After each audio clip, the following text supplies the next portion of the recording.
We're back to the continuation of the story from minutes ago. If you missed any, catch it on the Morning X podcast. This is the best of the Morning X with Barnes, Leslie, and Jimmy. 99X. Jeff, make us say wow.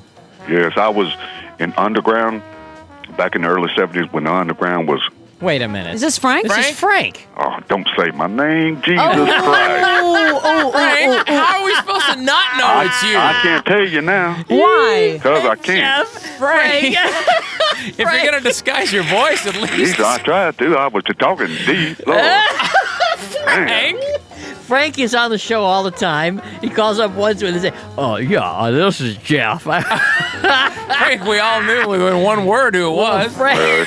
I can't tell you the story now. Why? I just can't. It involves a death. All right. Well, can you tell it to our guy on the other our screener? I already did. Yeah.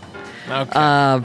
All right. I'm sorry, Frank. We revealed your identity. Mm-hmm. We apologize. Frank, well, we have to apologize, or Jeff, or whatever your name is. Henry. Yeah. Well, see, the guy, you didn't tell the phone screener. Yes, I did. I told him to not tell my name, and he said, "How about Jeff?" And I said, "Okay." Oh, see, he's new. He doesn't know that you're one of our regular You're famous. All right, Frank. Plus, work on that Barry White impersonation a bit before the next time. He says, I lowered my voice. Hello? Lee? Yeah. Make us say wow. All right. This is a couple years ago, driving down I-95 near West Palm Beach. And I'm in the passenger seat, and a friend of mine's driving in the left-hand lane. We're going about, 50, 60 miles an hour or whatever, and we hit what looked like a roll of carpet.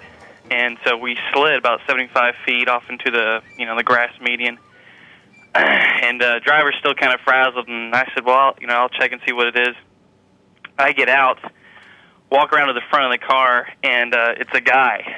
And he is halfway underneath the car, and in front of him, his upper torso is sticking out in front of the car. And so we literally hit a guy laying in the middle of the road on the highway and drug him 75 feet. Why was he laying in the middle? Yeah. He apparently he was on a motorcycle and was racing a Corvette and didn't make a turn quick enough or whatever and ran it right into the back of a semi. Oh. And obviously fell off the motorcycle.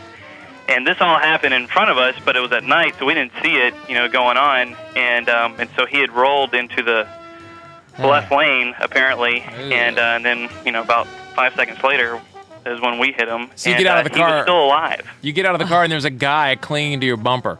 Was he still alive after you? He was still alive. Yeah, we the brakes locked up, and so we couldn't back up off him. Dude, we had to actually. Thanks for stopping. Yeah, had to actually pick the car up and get it off of him, and he was still breathing. And we just let the paramedics deal with it all. Thanks, Lee. So, yeah. Andy, make us say wow. Yeah, about a year ago in April, it's a Saturday morning, it's real cloudy outside, and I'm getting up, it's about 10 o'clock, and I'm trying to get through my, thinking what I'm going to do that day, and I'm like, well, it's going to rain, I can't do anything outside. And about 30 seconds later, I hear this, an explosion, a boom. And really I thought loud or kind of distant? It was distant, it was off in the distance, and I thought it was thunder, and I'm thinking to myself, well, it's going to start raining. I won't be able to do any yard work today. And about 30 seconds later, I hear this explosion right on top of me. I mean, it shakes the house. You know how thunder shakes the house? It shakes the windows and everything. This shook the house so loudly, and I was freaking out. And I didn't see any lightning, so I run outside and immediately go to the backyard because I've got a lot of trees in the backyard, and I'm thinking a tree has fallen on the house. But there was nothing was wrong. Everything was fine. So I walk back to the front of the house, and I notice about 3 people just running from all different directions towards my house. And I'm like, what's going on? And I turn around, and there it is, on top of my house, is a piece of a jet airplane, the airplanes that collided last year. I don't know if you heard about it, if you remember it. Yeah, the two private planes that collided with all the lawyers on it. Yeah. And part of that landed on your house? Part of that, yeah, the tail section of their airplane was on top of my house. It didn't fall through into your house? No, fortunately enough for me, it landed on the garage portion of the house and only did minor damage to the roof up there. You would think the tail section of a plane falling from that high would go right through it. Right. That had to freak you out. I was, Oh my I was God. very freaked out. Did you leave it there a couple of weeks for a nice, sightseer thing? I had so many people come by the house looking at that. I was, for like 3-4 days, I was, a freak show, I guess.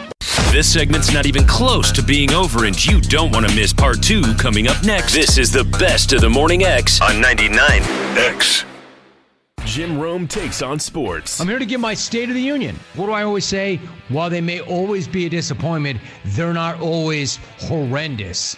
And that's why this season feels different. They just suck. He's the Spitfire of sports smack. We've got lava being flung and slung in every single direction imaginable. And it's hard to even know where to start with this tsunami of bullcrap. The Jim Rome Show podcast. How are they doing? Follow and listen on your favorite platform.